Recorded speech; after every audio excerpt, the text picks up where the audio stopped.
Doctor Babasaheb Ambedkar यांनी नागपूरला दीक्षाभूमी येथे 14 ऑक्टोबर 1956 ला बौद्ध धर्माची दीक्षा घेतली आणि लाखो अनुयायांना दीक्षा दिली. या घटनेला आज 70 वर्ष होत आहेत.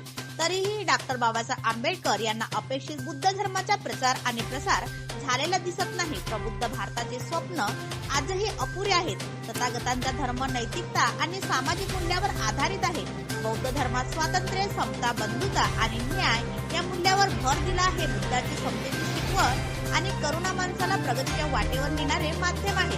बुद्ध धर्म जगाला प्रज्ञाशील आणि करुणा शिकवतोय आणि यामुळे जागतिक शांतता नांदत आहे. प्रज्ञा ही माणसाला लोकोत्तर ज्ञानापर्यंत पोहोचवते, असा उपदेश भदंत ज्ञानज्योती महाथेरो यांनी सोंदड येथे आयोजित धम्मदीक्षा समारंभ प्रसंगी धम्मदेशना देताना केला. तालुका बौद्ध समाज संघ सडक अर्जुनी जिल्हा गोंदियाच्या वतीने दिनांक 1 फेब्रुवारी रोजी धम्म साधना बुद्ध विहार सोंदड येथे भव्य असा धम्मदीक्षा समारंभ आयोजित केला होता. सूत्रसंचालन अनिल मेश्राम यांनी केले तर आभार अशोक कुमार लांजेवार यांनी मानले.